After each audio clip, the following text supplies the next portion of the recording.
السلام علیکم ورحمۃ اللہ. الحمد للہ رب العالمین، الصلاۃ والسلام علی سید المرسلین وعلی آلہ واصحابہ اجمعین، اما بعد. رب اشرح لی صدری ویسر لی امری واحلل عقدۃ من لسانی یفقہوا قولی. رب زدنی علما، رب زدنی علما، رب زدنی علما. تمام تر تعریف، حمد، ثنا، کبریائی، بڑائی، بزرگی اور مجد اس خالق کائنات کے لیے لائق اور زیبا ہے جو ساری کائنات کا ایک و تنہا خالق، مالک، مربی اور منتظم ہے. درود و سلام ہو انبیاء اکرام پر، خصوصاً نبی مکرم رحمت للعالمین امام الانبیاء محمد صلی اللہ علیہ وسلم پر. اس مختصر سے درود و سلام کے بعد معزز سامعین اکرام، اللہ رب العزت کا یہ بے انتہا احسان و شکر ہے کہ اس نے ہمیں اپنے کلام کو سیکھنے، اس پہ تدبر کرنے، اس پہ غور و فکر کرنے، اس کا فہم حاصل کرنے کے لیے اکٹھا کیا. اللہ رب العزت سے مزید دعا ہے کہ اللہ رب العزت ہمیں صحیح معنی میں قرآن سے محبت عطا کرے. ہم اللہ سے اللہ کی محبت کا سوال کرتے ہیں، اس کے کلام کی محبت کا، اس کے نبی مکرم صلی اللہ علیہ وسلم کی محبت کا سوال کرتے ہیں. آمین یا رب العالمین. معزز سامعین، کلاس میں جب بھی ہم بیٹھیں تو قرآن ہمارے سامنے کھلا ہوا ہو جس میں ترجمہ ہو، تاکہ ہم اس ترجمے پر غور و فکر، اس کا فہم حاصل کر سکیں. پین اور کاپی ہو تاکہ ہم جو خاص پوائنٹس ہیں وہ لکھ سکیں. جو احادیث یا اس آیت سے ریلیٹڈ آیتیں جو قرآن کے اندر ہے، اس سے ملتی جلتی جو آیتیں یا اس کی تفسیر کرنے والی جو آیتیں قرآن میں ہیں، اس کو ہم نوٹ کر سکیں اور احادیث نوٹ کر سکیں. یہ سورت مکی ہے، اور مکی صورتیں جیسے ہی آئے یا یہ کہا جائے کہ مکی صورت، تو ہمارے ذہن کے اندر پورا مکہ کا ماحول آ جانا چاہیے. یہ کیسے آئے گا کہ ہم مکی صورت نبی کریم صلی اللہ علیہ وسلم کی نبوت کی بعد کی زندگی کا مطالعہ کر لیں، تاکہ جب ہم مکی صورت پڑھیں تو ہمارے ذہن کے اندر وہ ساری باتیں آ جائیں جو نبی مکرم صلی اللہ علیہ وسلم کے سامنے اور صحابہ کے سامنے پیش آتی تھی جب وہ اللہ رب العزت کی وحدانیت پر عمل کرتے تھے یا اس کا پیغام پہنچاتے تھے. تو کس طریقے سے کفار مکہ یا مشرکین مکہ آپ کے اوپر ظلم و ستم کرتے تھے، لیکن اللہ کی ایسی محبت، دین سے ایسی محبت کہ ہر کچھ قربان کرنے کے لیے صحابہ تیار ہوتے تھے، نبی مکرم صلی اللہ علیہ وسلم تیار رہتے تھے اور اس پیغام کو پہنچاتے تھے اور اس پیغام پر عمل کرتے تھے. تو ہم اگر مکی زندگی کا، نبی مکرم اور صحابہ اکرام کی مکی زندگی کا، یعنی ہجرت سے پہلے کی زندگی کا اگر ہمارے سامنے علم ہوگا یا ہمارا مطالعہ ہوگا، تو ہم کسی کتاب کو منتخب کریں، الرحیق المختوم ہو یا کوئی بھی کتاب، اس کو ہم منتخب کریں، اس کو سلیکٹ کریں اور مکی زندگی ہم پہلے پڑھ لیں، تو مکی صورتوں کو سمجھنے میں کافی آسانی ہوگی. سورہ یوسف مکہ کے اندر نازل ہوئی، یعنی مکہ کے لوگوں کو دعوت و تبلیغ ان آیتوں کے ذریعے سے نبی کریم صلی اللہ علیہ وسلم دے رہے ہیں. کچھ لوگوں نے اسلام کو قبول کیا، ان آیتوں کو قبول کیا اور اپنی زندگی کے اندر اتارا، لیکن وہیں کچھ لوگ تھے جنہوں نے انکار کیا اور الزام لگائے، ذہنی اور جسمانی تکالیف دینا صحابہ اکرام کو اور نبی مکرم کو شروع کر دیا. سورہ یونس کی آیت نمبر 1 اور 2 میں ہم نے دیکھا کہ انہوں نے انکار کیا، اور انکار کیا کیا کہ نبوت پر اعتراض کیا کہ انہیں کیوں نبی بنایا گیا، اور دوسرا نبی کریم صلی اللہ علیہ وسلم کو جادوگر کہا. اتنے بڑے الزامات لگانے کے بعد بھی نبی مکرم نے ان الزامات کو برداشت کیا اور اس کے اوپر کوئی جواب نہیں دیا، اور جس مقصد سے آپ کام کر رہے تھے اس مقصد کو چالو رکھا، یعنی توحید کی دعوت، اللہ کی معرفت کی دعوت چالو رکھی. آیت نمبر 3 کے اندر بھی اللہ رب العزت نے رب کا تعارف پیش کیا. مطلب اس قدر تکالیف سننے کے بعد، الزامات سننے کے بعد بھی نبی مکرم نے اپنی دفاع نہیں کی، اپنی صفائی پیش نہیں کی. جس منصب پر آپ فائز تھے کہ اللہ رب العزت کی معرفت، اللہ کی پہچان، اللہ کے وحدانیت کا علم لوگوں تک پہنچانا ہے، آپ نے اپنے اوپر الزامات کی پرواہ نہ کرتے ہوئے اللہ رب العزت کی معرفت پیش کی۔ آیت نمبر 3 میں اللہ رب العزت نے جو آیت نازل فرمائی اس میں رب کا تعارف پیش کیا گیا۔ آیت نمبر 4 میں جو پچھلی کلاس میں گزرا ہے اس کا میں شارٹ میں آپ کو بتانا چاہ رہا تھا۔ آیت نمبر 4 میں آخرت کے قائم ہونے کا یقین دلایا۔ آیت نمبر 4 میں آخرت کے قائم ہونے کا یقین دلایا۔ دیکھیے اسٹیپ کس طریقے سے ہے دعوت دینے کی، اور ہم ہر مکی صورت کے اندر یہ چیز دیکھ سکتے ہیں کہ دعوت دینے کا انداز کیا ہوا کرتا ہے۔ تو نبی مکرم نے سب سے پہلے اللہ رب العزت کا تعارف پیش کیا، قرآن کا تعارف سورہ یونس میں قرآن کا تعارف آیا، پھر اس کے بعد نبوت کے بارے میں، اور پھر اس کے بعد نبی مکرم اللہ رب العزت کی وحدانیت کا ذکر شروع ہوا، اور اس کے بعد آخرت کے بارے میں بتایا گیا، آخرت کا یقین دلایا گیا کہ جس رب نے پہلی بار پیدا کیا ہے وہ دوبارہ بھی پیدا کرنے پہ قادر ہے۔ پھر 5 اور 6 نمبر کی آیت میں نظام فلکیات یعنی اسپیس کا ذکر کرتے ہوئے رب کی پہچان کرائی گئی، مطلب مخلوق کو دکھا کر کے، اور خاص کر آسمانی مخلوق یعنی اسپیس کی مخلوق فلکیات کے بارے میں بتا کر کے اللہ رب العزت کی پہچان کرائی گئی کہ یہ ان کو بنانے والا جو ہے وہ ہے ہمارا رب۔ آیت نمبر 7 اور 8 میں ان لوگوں کا برا انجام جن کے عقیدے اور عمل میں بگاڑ تھا، ان کے انجام کو بتا کر نصیحت اور وصیت کی گئی۔ ان کے عقیدے اور عمل کے اندر کیا بگاڑ تھا؟ عقیدے کے اندر اس قدر بگاڑ تھا، اور پھر انجام بتائے گئے کہ تمہیں گرم پانی، خون اور پیپ پلایا جائے گا اور دیا جائے گا۔ اور دنیا کے اندر بھی اللہ رب العزت نے ایسی مخلوق پیدا کی ہے جو خون اور پیپ پیتی ہے، کھاتی ہے۔ تو اللہ رب العزت نے یہ دنیا کے اندر بھی دکھا دیا کہ اللہ ہر چیز پر قادر ہے، وہ جس کو جو چاہے اس کو اس انداز میں پیدا کرے، اس انداز میں اس کو کھلائے اور پلائے۔ اللہ ہم سب کو محفوظ رکھے اور ایسے گناہ سے ہمیں بچا کر کے رکھے۔ تو ان کے عقیدے کے اندر کیا بگاڑ تھا کہ یہ ہر چیز کے اندر اللہ کا تصور کرتے تھے اور ہر چیز کی عبادت کرتے تھے۔ کچھ نہیں ملتا تو صحابہ فرماتے ہیں کہ دور جہالت کا جو دور تھا ہمارا، جب ہم اسلام میں نہیں آئے تھے اور اسلام نہیں آیا تھا مکہ کے اندر، تو کچھ نہیں ملتا تھا تو مٹی کو اکٹھا کر کے اور اس کے اندر اونٹ کا دودھ ڈال کر کے اور ایک شکل بناتے تھے اور اسی کی عبادت کرنا شروع کر دیتے تھے، اسی سے دعا کرنا شروع کر دیتے تھے۔ سفر کے اندر جب کچھ نہیں ملتا تھا تو اس طریقے سے کرتے تھے۔ تو یہ ہر چیز کے اندر اللہ رب العزت کا تصور کرتے تھے کہ ہر جگہ اللہ رب العزت ہے، ہر چیز کے اندر اللہ ہے، اور اس کو اکٹھا کر کے، ہر کنکر کو اکٹھا کر کے ایک بت بنا کر کے پوجنا۔ کچھ عقیدہ یہ ہے، اور اچھا آج اس دور میں بھی کچھ لوگوں کا عقیدہ یہی ہے کہ وحدت الشہود کا عقیدہ، کہ اللہ رب العزت کچھ وقت میں کسی کے اندر آ جاتا ہے اور پھر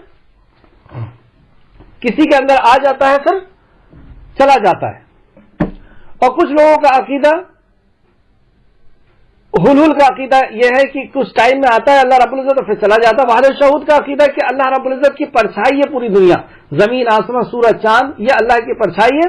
اور اس طریقے کے باطل عقیدے رکھ کر کے اور ہر چیز کی عبادت کرنا اور یہ سمجھنا کہ ہم اللہ کی ہی عبادت کر رہے ہیں، اس طریقے سے دنیا ڈوبی ہوئی تھی۔ تو یہ باطل عقیدے تھے، اور اعمال ان کے باطل کیا تھے؟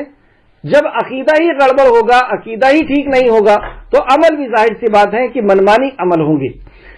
آیت نمبر 9 اور 10 کے اندر، اور اس کا نتیجہ اللہ رب العزت نے بتایا کہ انہیں سخت کھولتا ہوا پانی اور جہنم کی آگ اور جہنم کا جو ہے ان کو عذاب دیا جائے گا۔ آیت نمبر 9 اور 10 کے اندر اہل ایمان اور عمل صالح کرنے والوں کا اچھا بدلہ بتایا گیا۔ اہل ایمان کیا ہے؟ کہ اللہ رب العزت پر ویسا ایمان لانا جیسا قرآن و حدیث کے اندر ہے کہ اللہ رب العزت عرش پر ہے، لیکن ایک ایک ذرے کو اللہ رب العزت جانتا ہے، ایک ایک مخلوق کی ضرورت کو اور ایک ایک مخلوق کی دعا کو اور ان کی حاجتوں کو جان کر کے ان کی حفاظت کرتا ہے، ان کی ضرورت کو پورا کرتا ہے۔ تو ایک ایک ذرے کو اللہ رب العزت اپنے علم کے اعتبار سے ایک ایک ذرے کو جانتا ہے، لیکن بذات خود اللہ عرش پر ہے۔ اللہ ذات کے اعتبار سے واحد ہے، اللہ صفات کے اعتبار سے، ربوبیت کے اعتبار سے اور الوہیت کے اعتبار سے یعنی عبادت کے اعتبار سے، رب ہونے کے، پالنہار ہونے کے اعتبار سے اکیلا ہے، پالنہار ہونے کے اعتبار سے اکیلا ہے، عبادت کے اعتبار سے اکیلا ہے، اور صفات جو کوالٹی اللہ کی ہے، جو صفات اللہ کی ہے، اس کے اعتبار سے اللہ اکیلا ہے، ذات کے اعتبار سے اللہ رب العزت اکیلا ہے۔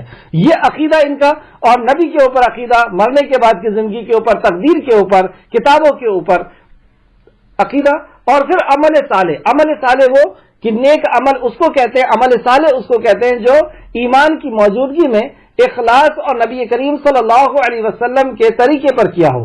تو اہل ایمان اور عمل صالح کرنے والوں کا اچھا بدلہ بتایا گیا کہ ان کو جنت دی جائے گی، اور جنت کے حالات بتائے گئے کہ جنت کے اندر یہ کچھ عطا کیا جائے گا۔ لیکن کچھ لوگ ایسے بھی ہیں کہ اتنی سب وصیتیں اور نصیحتیں سننے کے بعد، آخرت کے بارے میں، دنیا کے بارے میں سننے کے بعد بھی ان لوگوں نے انکار کیا اور بحث کرتے ہیں کہ اگر ہم جھوٹے ہیں تو اللہ کا عذاب لے آؤ۔ جو آپ اللہ کے عذاب کے بارے میں ہمیں ڈراتے ہو کہ مرنے کے بعد ایسا ہوگا اور نہیں مانو گے تو دنیا کے اندر ایسے عذاب آئیں گے جیسے پچھلی قوموں کے اندر آئے ہیں، تو آپ ہمارے لیے عذاب ہی لے آئیے۔ مکہ کے لوگ ایسا بحث کر رہے ہیں۔ اس پر اللہ رب العزت نے آیت نمبر 11 کے اندر ان کو جواب دیا۔ اور ایک چیز اور آپ دیکھیں گے مکی سورت کے اندر کہ نبی مکرم کوئی سوال، کوئی بات، کوئی دعوت پیش کرتے ہیں اور وہ سوال کرتے ہیں، پھر جواب اللہ رب العزت نازل کرتا ہے، پھر نبی کریم صلی اللہ علیہ وسلم وہ جواب دیتے ہیں۔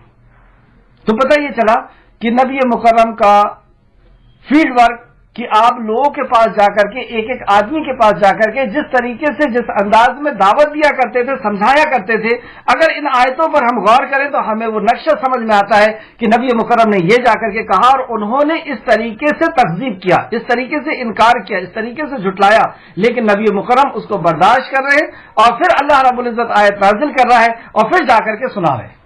دیکھیے کیا ہوا، آیت نمبر 11 کے اندر اللہ فرماتا ہے وَلَوْ يُعَجِّلُ اللَّهُ، عجلت کرتے ہیں، جلد بازی کرتے ہیں۔ کس چیز کی جلد بازی کرتے ہیں کہ آپ لے تو آؤ۔ ویسے بھی انسان جو ہے وہ جلد باز پیدا کیا گیا ہے، یہ جب دعا کرتا ہے تو دعا کے قبول ہونے کی بھی جلد بازی اس کو رہتی ہے۔ اگر کسی نے اس کے ساتھ برا کر دیا تو برا کرنے کے بعد یہ اللہ رب العزت سے، اس کے تعلق سے، اللہ سے اگر بد دعا کرتا ہے تو اس کا بھی پورا ہونے کی اس کو بہت جلد بازی ہوتی ہے۔ حالانکہ اللہ نے ایک بات طے کر رکھی ہے۔ کیا بات طے کر رکھی ہے؟ کہ اچھائی اور برائی کو ایک مقررہ وقت تک مہلت دی جاتی رہے۔ کہ کوئی اگر اچھائی کر رہا ہے تو اس کو بھی اللہ رب العزت مہلت دیتا ہے، اور برائی کر رہا ہے تو اس کو بھی مہلت دیتا ہے۔ کب تک؟ جب تک حجت پوری نہ ہو جائے۔ برائی کرنے والے کو بھی فوراً نہیں پکڑا جاتا۔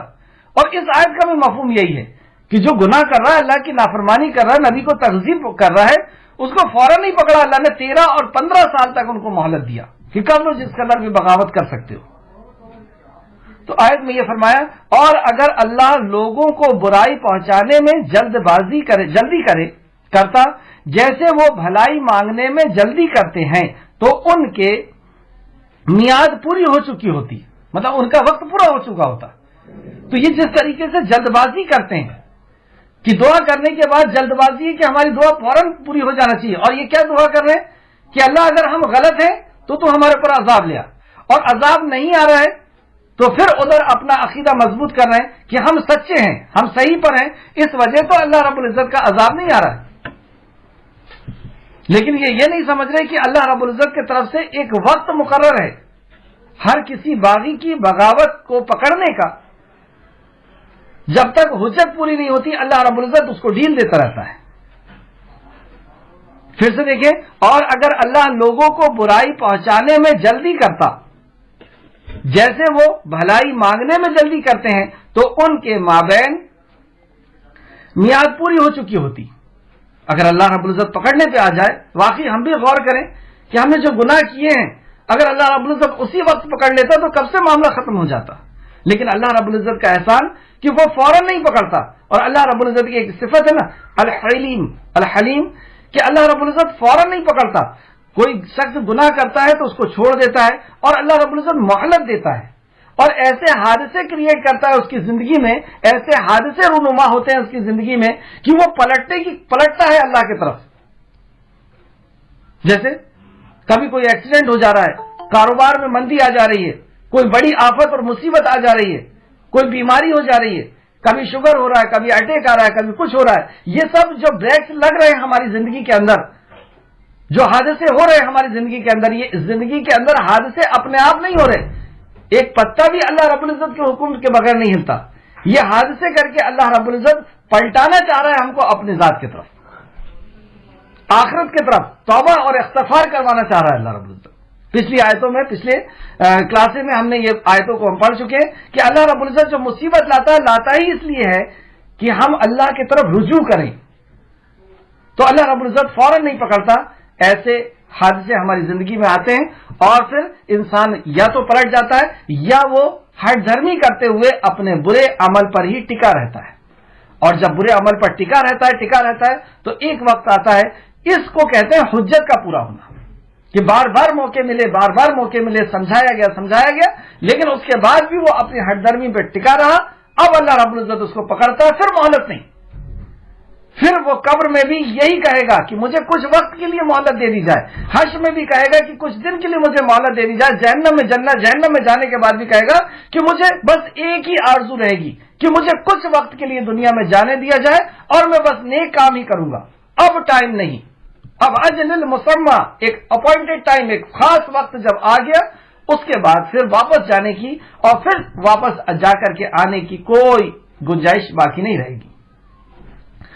تو یہاں پہ ان کے کفار مکہ کا یا مشرکین مکہ کا جواب دیا گیا کہ جس طریقے سے تم جلد بازی کرتے ہو دعا کے پورے ہونے میں, اللہ رب العزت بھی اگر جلد بازی کرے تو تمہارا بھی معاملہ اور تمہارا بھی فیصلہ کر دیا جائے گا. چنانچہ ہم ان لوگوں کو جو ہماری ملاقات کی امید نہیں رکھتے, یہ وہ لوگ ہیں جو ایسی ڈھٹائی سے اللہ رب العزت سے عذاب مانگ رہے ہیں کہ ہم اگر غلط ہیں تو عذاب لے آؤ, ہم تو نبی کی نافرمانی کر رہے ہیں, قرآن کا انکار کر رہے ہیں, قرآن کو سیکھنے, سمجھنے اور سننے کا انکار کر رہے ہیں, ہم اگر غلط ہیں تو لے آؤ عذاب.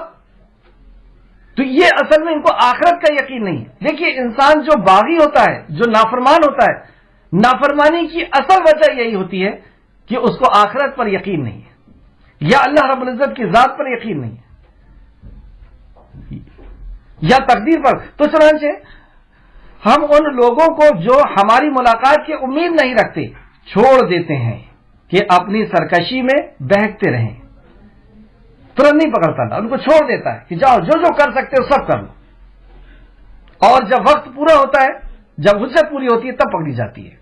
تو دعا کے تعلق سے کہ دعا مانگنے میں ہمیں جلد بازی نہیں کرنا چاہیے اور دعا میں ایسی بھی چیز نہیں مانگنا چاہیے غصے میں آ کر کے, جذبات میں آ کر کے, کہ جو ہمارے لیے نقصان دائک ہو. جیسے امام مسلم نے ایک حدیث لے کر کے آئے, مسلم شریف حدیث نمبر 3009, رسول کریم صلی اللہ علیہ وسلم نے فرمایا تم اپنے لیے بد دعا نہ کرو اور نہ اپنی اولاد اور مالوں کے لیے بد دعا کرو. جیسے کئی بار بچوں پہ غصہ آ جاتا ہے تو ہم اس کے لیے بد دعا کر دیتے ہیں.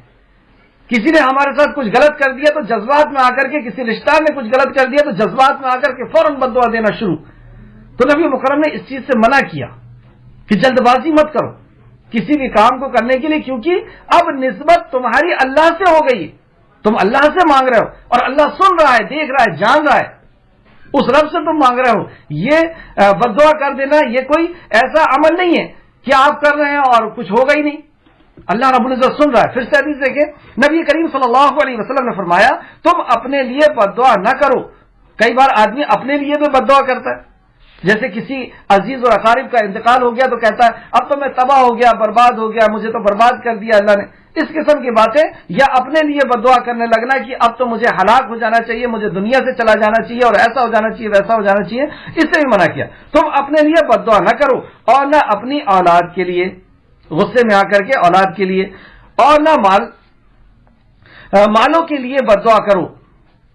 ہو سکتا ہے کہ تمہاری یہ بد دعا کسی ایسے گھڑی میں, ایسے وقت میں ہو جس میں عطا ہی عطا ہو, مطلب ایسا خاص وقت ہو. کیونکہ دیکھیں ہم کچھ وقت ایسے ہوتے ہیں جو قبولیت کے وقت ہوا کرتے ہیں, جیسے رات کا آخری پہر, مرغ آذان دے رہا ہے, ممبر پر امام کھڑے ہو گئے ہیں آذان اور نماز کے بیچ کا وقت. اور کچھ جگہ خاص ہوا کرتی ہے, جیسے خانہ کعبہ کو دیکھ رہے ہیں یا خانہ کعبہ اس وہاں کی کچھ ایسی خاص جگہ تو کچھ جگہ اور کچھ وقت خاص ہوا کرتے ہیں، تو کہیں ایسا نہ ہو، نبی مکرم فرماتے ہیں کہ یہ عطا کا وقت ہو تو اللہ تعالیٰ اسے قبول فرما لے، کہیں ایسا نہ ہو کہ وہ عطا کا وقت ہو اور تمہاری۔ ایک چیز اس میں یہ بھی سمجھ میں آتی ہے کہ ہم جو یہ لاپرواہی کر رہے ہیں، ہم بدعا کر رہے ہیں لاپرواہ طریقے سے کی، یہ تو سنی جاتی نہیں ہے، یہ تو قبول کی نہیں جاتی، ہو سکتا اس سے غصے میں آ کر کے اس کا ناراضگی کی بنا پر اللہ رب العزت قبول کر لے لو۔ بہرحال حدیث سے یہ ہے کہ وہ عطا کا وقت نہ ہو تو اللہ تعالیٰ قبول فرما لے۔ مسلم شریف کی حدیث تھی 3009 آیت نمبر 12۔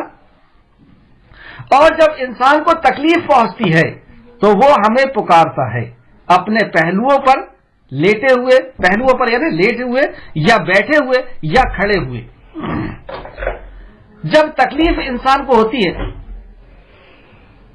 تو اللہ رب العزت فرماتا ہے کہ جب وہ پریشانی میں مبتلا ہوتا ہے، اور ایسی پریشانی جو بڑی پریشانیاں ہوا کرتی ہیں، جیسے کفار مشرکین مکہ بھی جب کوئی بڑی مصیبت میں پھنستے تھے، جیسے جہاز کے اندر جا رہے ہیں، پانی کے جہاز میں جا رہے ہیں اور راستے میں طوفان آ گیا، چاروں طرف سے ان کی ناؤ جو ہے وہ گر گئی۔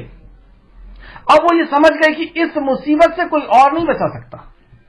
اب لات عزا منات ان کو یاد نہیں آتی، خانہ کعبہ کے جو بت ہیں وہ یاد نہیں آتے، اب ان کو صرف اللہ یاد آتا ہے کہ اللہ ہی بچا سکتا ہے۔ آج بھی آپ دیکھیں گے جب کوئی بڑی بیماری ہوتی ہے تو فوراً ڈاکٹر یاد آتا ہے، دوائیاں یاد آتی ہیں، لیکن ایک وقت وہاں پر بھی ایسا اللہ رب العزت کبھی کبھی لا دیتا ہے کہ ڈاکٹر بھی کہتا ہے کہ اب تو اوپر والے کو یاد کرو، وہی ٹھیک کر سکتا ہے۔ تو ایسے وقت میں زندگی کے اندر ایسے وقت لاتا ہے اللہ رب العزت ایسے حادثے کہ آدمی اس وقت اپنے اصل دماغ پر کام کرتا ہے کہ کرنے والی ذات تو وہ ہے جو نیلے گگن کا سوامی ہے، جو ساری کائنات کا خالق مالک اور رازق ہے، پھر وہ اس کو یاد کرتا ہے۔ تو وہاں یہاں پہ اسی بات کا یاد دہانی کرائی جا رہی ہے کہ جب تم کوئی بڑی مصیبت میں، کوئی مصیبت میں پھنس جاتے ہو تو کھڑے ہوئے، بیٹھے ہوئے، لیٹے ہوئے صرف اللہ کو یاد کرتے ہو، اب کوئی اور نہیں یاد کرتے، صرف اللہ کو یاد کرتے ہو۔ پھر جب ہم اس کی تکلیف دور کر دیتے ہیں تو وہ یوں گزر جاتا ہے جیسے اس نے خود کو تکلیف میں کبھی پہچانا ہی نہ ہو، یا کبھی اس نے تکلیف میں اللہ کو پکارا ہی نہ ہو، ایسا وہ بھول جاتا ہے۔ جب تکلیف میں ہوتے ہیں تو کس طریقے سے یاد کرتے ہیں، اس کے تعلق سے اللہ نے سورہ حامیم سجدہ آیت نمبر 51 میں بھی فرمایا، سورہ حامیم سجدہ آیت نمبر 51۔ اور جب اس کی تکلیف پہنچتی ہے تو لمبی لمبی دعائیں کرنے لگتے ہیں، اور جیسے ہی اللہ رب العزت اس پریشانی سے ہٹاتا ہے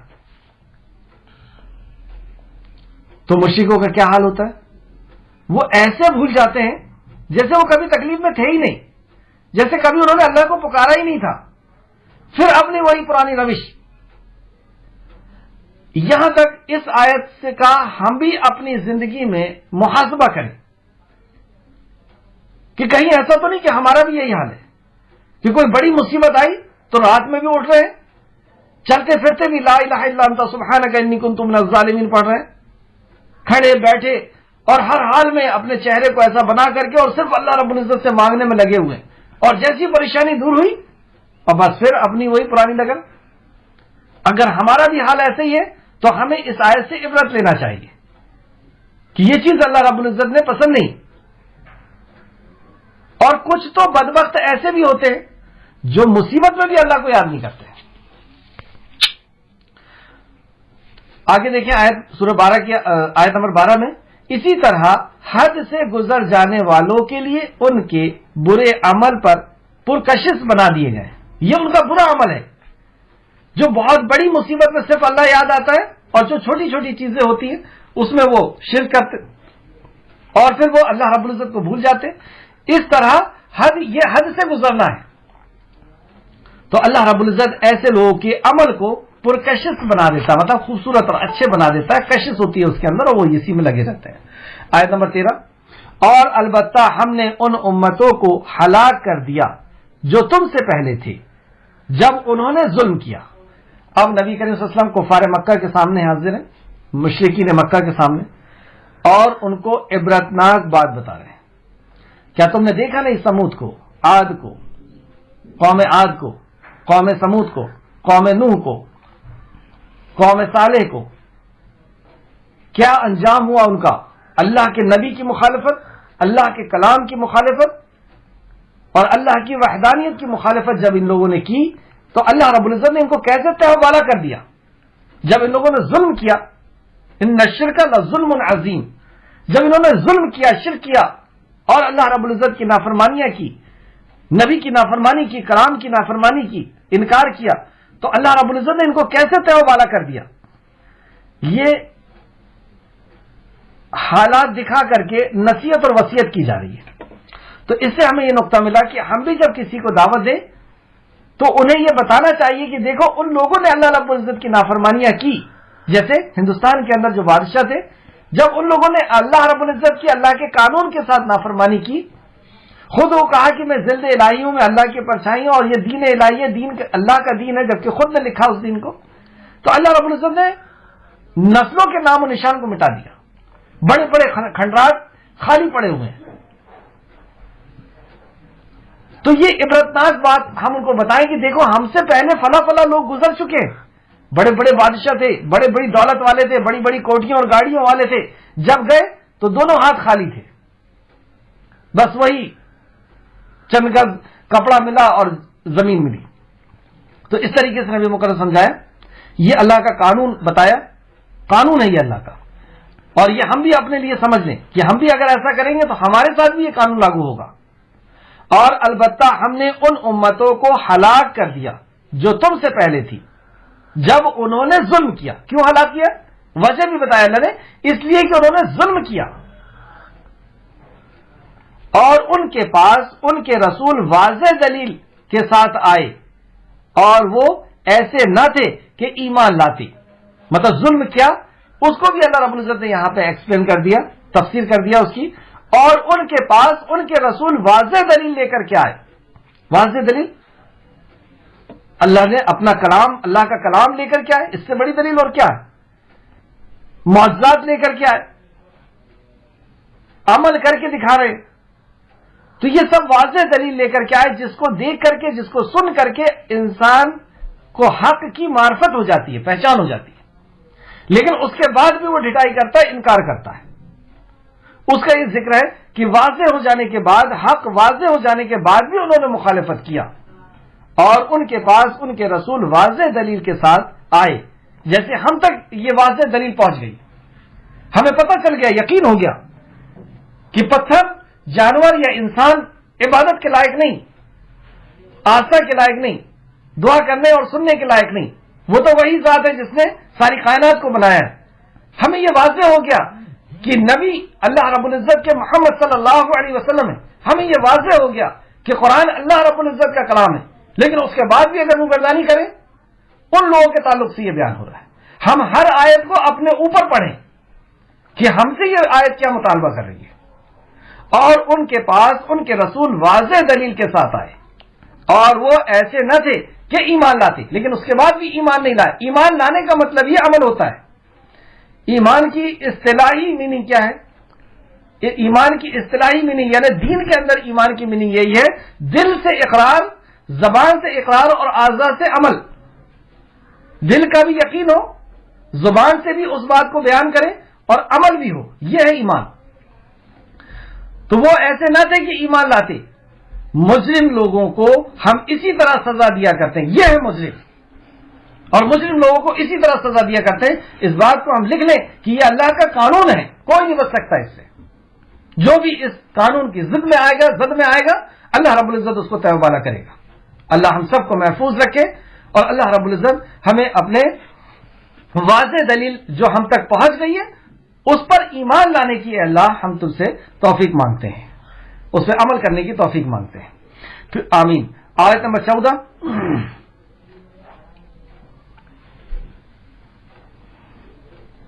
پھر ان کے بعد ہم نے تمہیں زمین میں جانشین بنایا۔ اب یہ پچھلی قوم کا ذکر تھا، وہ قوم جا چکی، اب تمہیں جانشین بنایا۔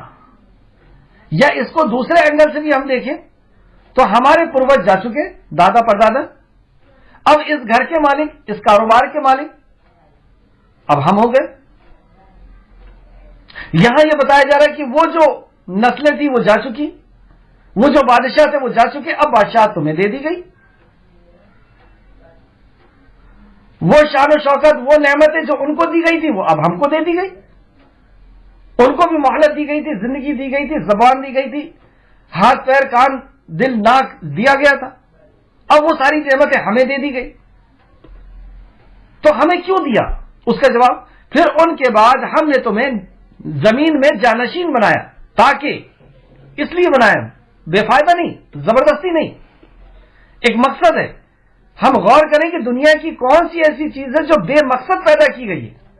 گھاس کے تنکے سے لے کر کے ہاتھی تک, ایک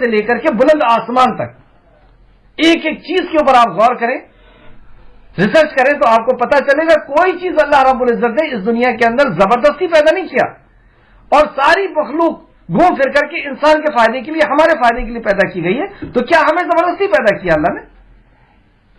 ہماری بھی پیدائش کا کوئی مقصد ہے. تو اللہ فرماتا ہے کہ پچھلی قوموں کو ختم کر کے اب تمہیں زمین کا جانشین بنایا ہے, اب تمہیں زمین کا بادشاہ, زمین کی حکومت یا زمین کا وارث بنایا ہے, تاکہ ہم دیکھیں کہ تم کیسے عمل کرتے ہو.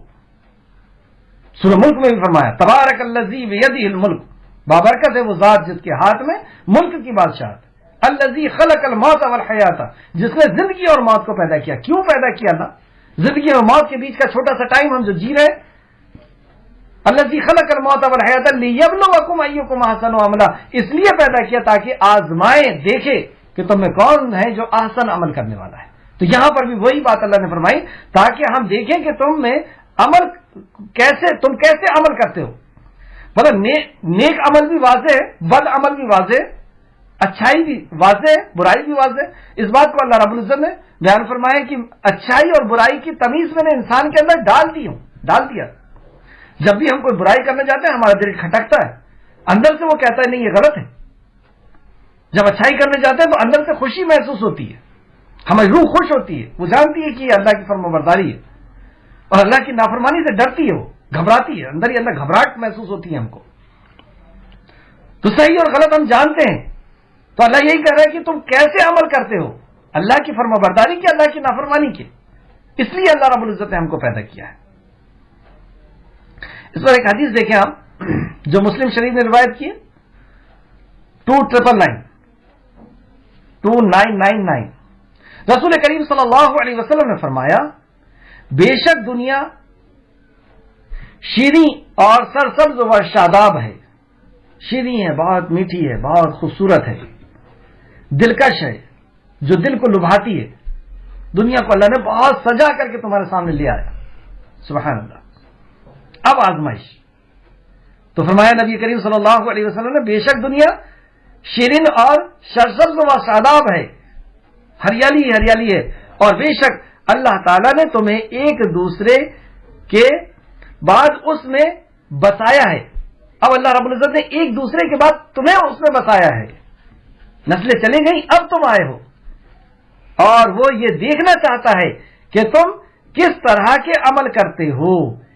حدیث بھی وہی بتا رہی ہے جو قرآن کی آیت میں ہم نے پڑھا کہ ان نسلوں کو پہنچایا, اب تمہیں جانشین بنایا. حدیث میں نبی مکرم فرماتے ہیں کہ اللہ رب العزت نے دنیا کو بہت خوبصورت بنا دیا, شاداب بنا دیا, اور بے شک اللہ تعالیٰ تمہیں ایک دوسرے کے بعد اس میں بسا دیا, اور وہ یہ دیکھنا چاہتا ہے کہ تم کس طرح کے عمل کرتے ہو. چنانچہ اب وصیت کر رہے ہیں نبی کریم صلی اللہ علیہ وسلم. اللہ رب العزت اس وصیت کو سمجھنے اور اس پہ عمل کرنے کی ہمیں توفیق دے. کیا وصیت کرتے ہیں؟ چنانچہ تم دنیا سے بچو.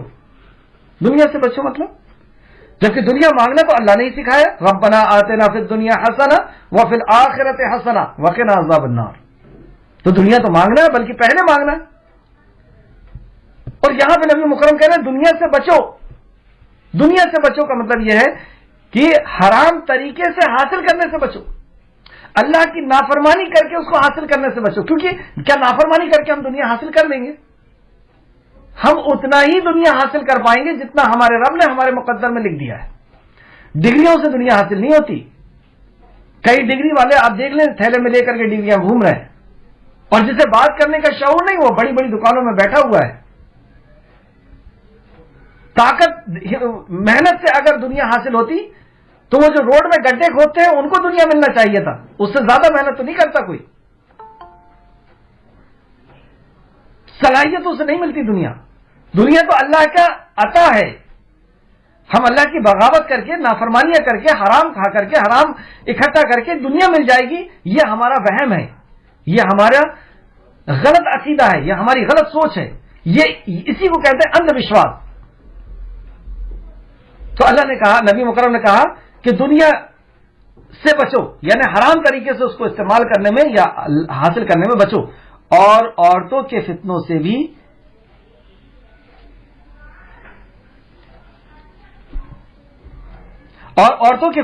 بھی احتراز کرو، عورتوں سے بھی بچو. جبکہ دنیا کی سب سے بڑی نعمت یا سب سے بڑی نعمتوں میں سے نیک عورت بتائی گئی ہے جو آخرت میں سپورٹ کرے، آخرت کے کام میں سپورٹ کرے. اور یہاں کہا جا رہا ہے کہ عورتوں سے بھی بچو. تو عورتوں سے بھی حرام طریقے سے اس کو استعمال کرنے میں یا حرام طریقے سے حاصل کرنے میں بچو. دو چیز بتائی جا رہی ہے. پہلی چیز دنیا اور دوسری عورت. یہ دو بڑی آزمائش ہے، یہ دو بڑے اگزام ہیں. کیونکہ بنی اسرائیل میں بھی سب سے پہلا فتنہ عورتوں ہی کی وجہ سے تھا. بنی اسرائیل، اور وہ حدیث ہمیں یاد ہونا چاہیے کہ بنی اسرائیل نے جو کیا وہ میری امت کرے گی. تو بنی اسرائیل بھی عورتوں کے فتنوں میں زیادہ ملوث ہوئے، عورتوں کو غلط طریقے سے حاصل کرنے میں، حرام طریقے سے اس کو استعمال کرنے میں وہ تباہ اور برباد ہوئے. اس امت کی بھی اکثریت آپ دیکھیے اسی طرف جا رہی ہے. دولت کو غلط طریقے سے کمانا، دنیا کو غلط طریقے سے حاصل کرنا، عزت کو غلط طریقے سے حاصل کرنے کی کوشش کرنا، جھوٹ غیبت کے اور عورت کو غلط طریقے سے حاصل کرنا. اللہ رب العزت سے دعا ہے کہ اللہ رب العزت ہمیں محفوظ رکھے. کیونکہ ہم اس دنیا میں اور اس وقت ایگزام دینے کے لیے یہاں پر بیٹھے ہوئے ہیں. جتنا بھی ہمارا وقت ہے، ہم نہیں جانتے کہ ہماری زندگی کتنی ہے. ہو سکتا ہے کہ کل کی زندگی ہم پر نہیں، ہماری قبر پر سورج طلوع ہو. کس کی زندگی کا کتنا وقت ہے یہ ہمارا رب ہی جانتا ہے. اللہ رب العزت سے دعا ہے کہ اللہ رب العزت ہمیں صحیح سمجھ اور صحیح علم، صحیح عمل کرنے کی توفیق دے. آمین. آیت نمبر 15. اور جب ان پر ہماری واضح آیتیں تلاوت کی جاتی ہیں تو وہ لوگ جو ہماری ملاقات کی امید نہیں رکھتے کہتے ہیں. دیکھیے، جن کو آخرت پر امید نہیں ہوتی، اللہ کی ملاقات کی امید نہیں ہوتی، تو وہ قرآن سن کر کے کیا کہتے ہیں. یہاں پر بھی ہمیں اپنا محاسبہ کرنا ہے کہ کیا ہم کو واقعی آخرت پر یقین ہے، اللہ کی ملاقات کا یقین ہے. اگر یقین ہوگا تو ہم کیسے ہوں گے، اور یقین نہ ہوگا تو ہم کیسے ہوں گے. تو جن کو اللہ فرماتا ہے کہ جن کو آخرت پر یقین نہیں، جو ہماری ملاقات کی امید نہیں رکھتے، وہ کہتے ہیں اس کلام کو سننے کے بعد تو اس کے علاوہ کوئی اور قرآن لے آ. تو نبی کریم صلی اللہ علیہ وسلم سے کہتے ہیں کہ تم اس قرآن. اب یہاں پر بھی آپ مکہ کی اس گلیوں میں پہنچ جائیے اپنے ذہن کو لے کر کے کہ نبی مکرم کسی کو قرآن سنا رہے ہیں، اور قرآن سننے کے بعد وہ کیا کہتا ہے؟ اے نبی، اس قرآن کے علاوہ کوئی دوسرا قرآن لاؤ، یا ان میں کچھ آیتوں کو بدل دو. تو اللہ رب العزت فوراً وہی نازل کر رہا ہے. اور وہی کیا آ رہی ہے؟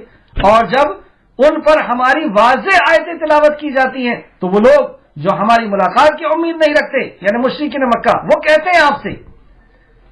بتائیے کیسا ماحول ہوگا وہ. آج ہم بیچ چوراہے پہ کھڑے ہو کر کے اللہ کی وحدانیت کو دعوت دینے میں کتنا بڑا فرق آ گیا صحابہ کے اندر، نبی مکرم کے اور ہماری زندگی کے اندر. ہمیں ایسا سوچنے کی بھی توفیق نہیں ہو رہی. بہرحال تو نبی کریم نے دعوت دیا اور وہ لوگ ایسا کہہ رہے ہیں تو اللہ نے وہی نازل کیا کہ ان کو اصل میں آخرت کا یقین نہیں ہے یا رسول اللہ صلی اللہ علیہ وسلم. یہ آپ سے ایسا کہتے ہیں کہ قرآن بدلو یا قرآن میں سے کچھ چیزیں بدل دو. کہہ دیجئے کچھ چیزیں بدل دو قرآن میں سے. کیوں؟ کیونکہ کچھ چیزیں برداشت نہیں ہو رہی، کچھ چیزیں عمل کے قابل نہیں لگ رہی، کچھ چیزوں میں ہم عمل نہیں کر سکتے.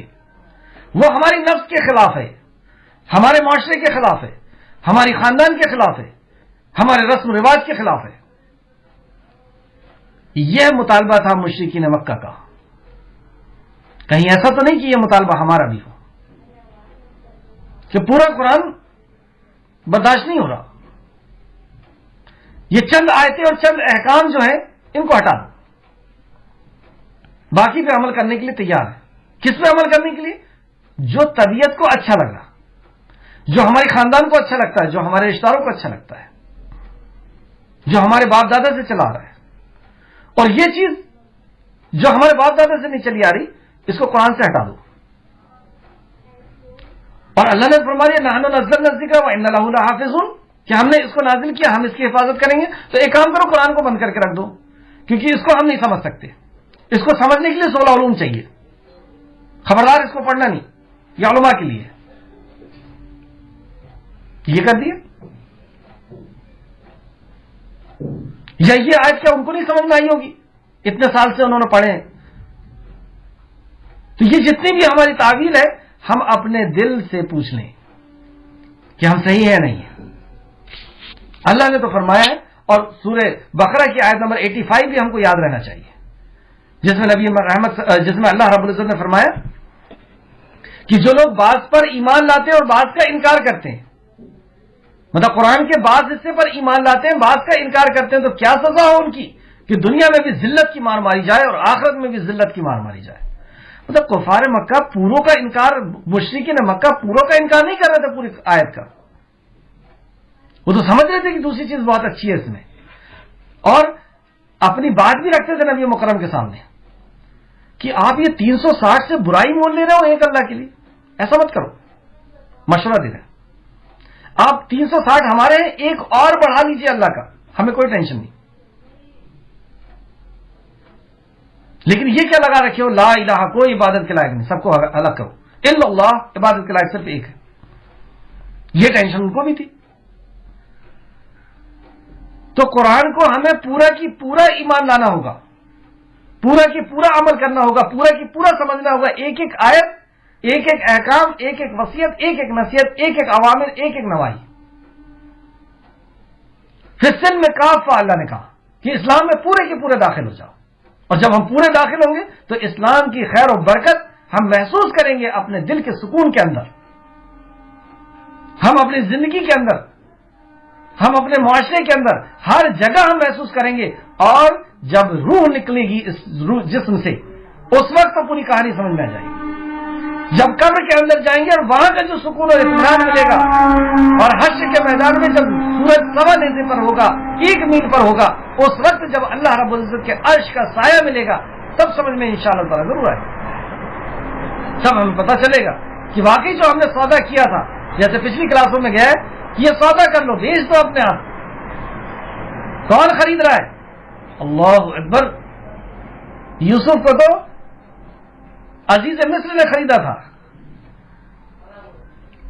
تو مصر کی بادشاہت دیا، خیر وہ ایک الگ میٹر ہے، لیکن یہاں پہ ہم دیکھیں کوئی بادشاہ نہیں خرید رہا، کوئی نیتا نہیں خرید رہا، ساری کائنات، اور یہ کائنات کو روزانہ بنانے اور مٹانے کی جو طاقت اور صلاحیت رکھتا ہے، وہ رب جو ساری کائنات کا رب ہے، وہ خرید رہا ہے، اور بدلے میں کیا دے گا؟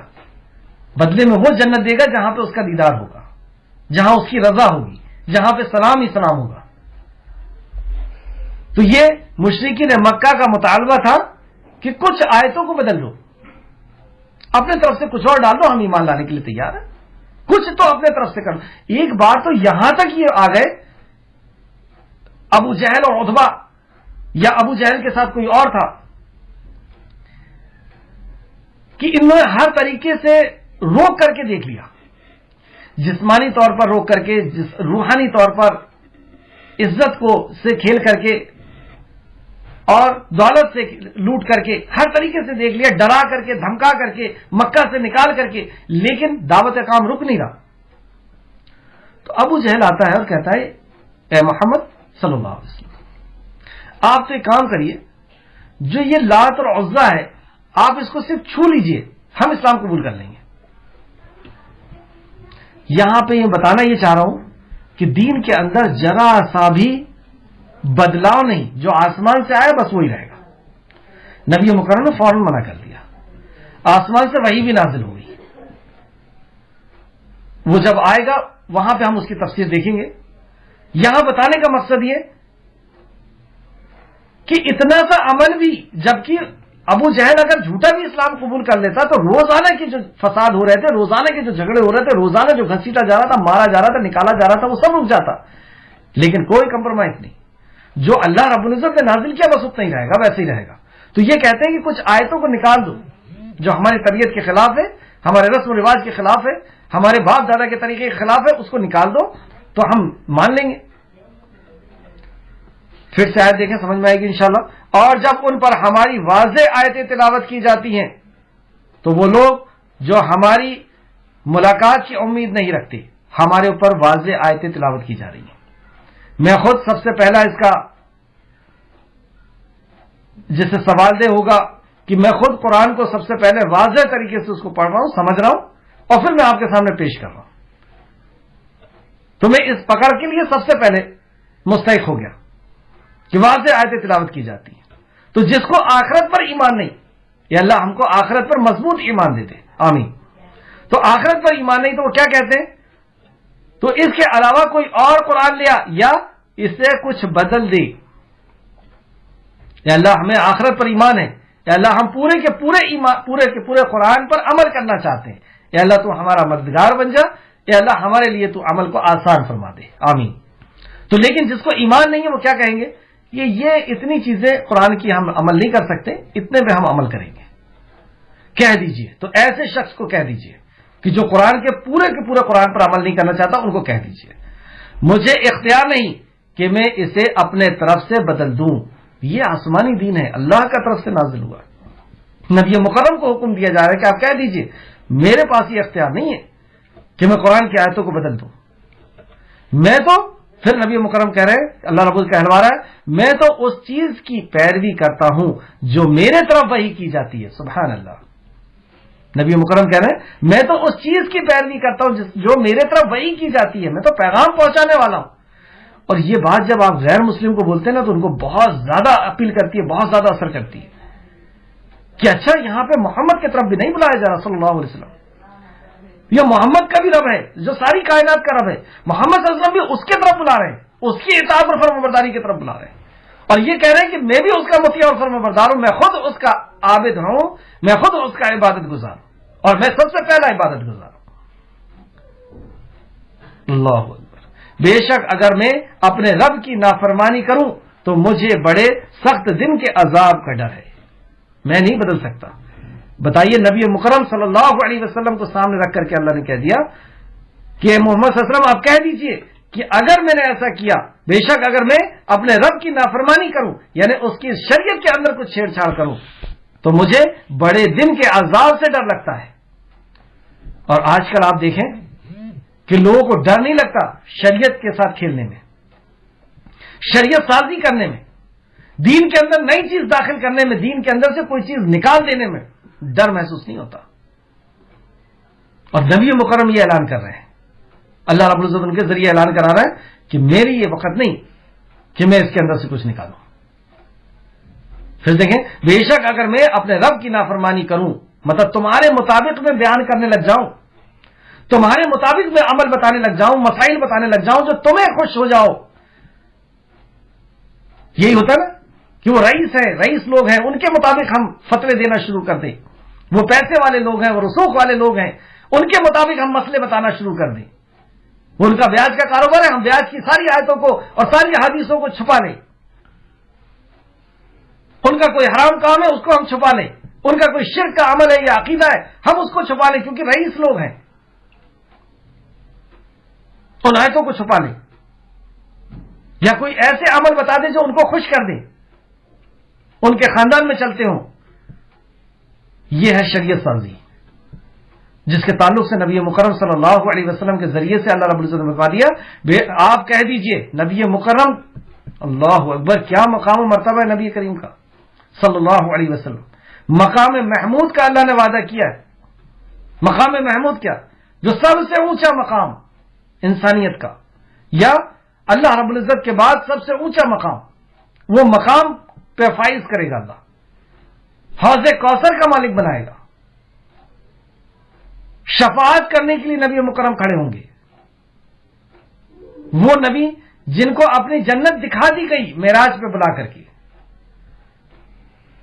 یہ ان کے ذریعے سے ان کے لیے بیان کیا جا رہا ہے. یہ عبرت کی بات ہے کہ خبردار ہو جاؤ، کوئی بھی کتنا ہی بڑا کیوں نہ ہو، اگر اس نے شریعت سازی کی تو وہ بچ نہیں سکتا. پھر سے دیکھیں، بے شک اگر میں اپنے رب کی نافرمانی کروں تو مجھے بڑے دن کے عذاب سے ڈر لگتا ہے.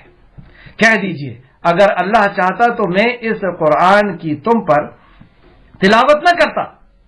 تو اللہ چاہ رہا ہے، اس لیے وہ نازل کر رہا ہے، میں تمہارے اوپر بیان کر رہا ہوں. اور نہ وہ اللہ تمہیں اس کی خبر دیتا، اور یہ بھی ہوتا کہ اللہ ہی خبر نہ دیتا، اللہ ہی وہی نہیں نازل کرتا. چنانچہ میں اس نبوت سے پہلے تمہارے اندر ایک مدت ٹھہرا ہوں، تو کیا تم عقل نہیں رکھتے؟ یہ ایک بہت اہم بات ہے. اور واقعی اگر ہم اس بات پہ غور کریں کہ نبی مکرم صلی اللہ علیہ وسلم کی 40 سالانہ زندگی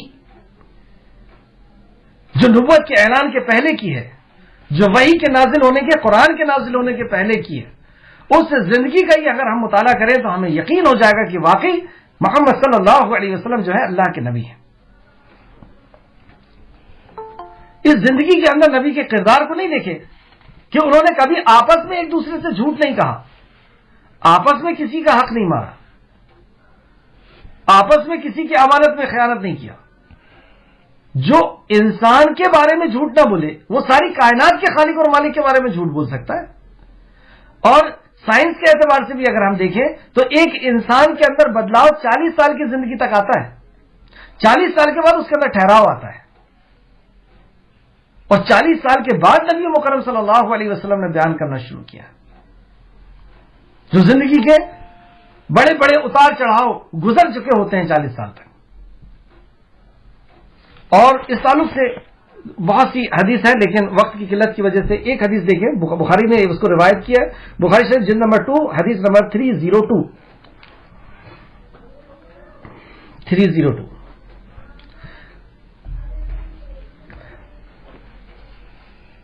ہرقل بادشاہ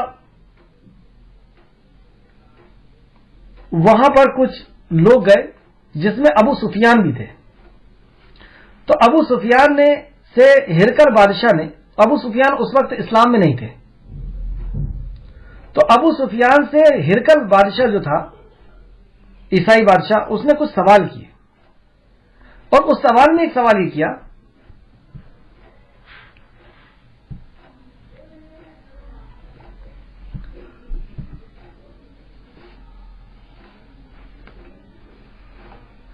اور جو بھی وہ بھی جس کا دشمن بھی اعتراف کرتا ہے، ابو سفیان سے اس جواب اچھا ہاں، تو ابو سفیان سے اس نے سوال کیا کہ کیا انہوں نے کبھی جھوٹ کہا ہے؟ تو ابو سفیان بھی، جبکہ اس وقت یہ دشمن تھے، لیکن یہ شان کہ وہ جھوٹ نہیں بول سکا.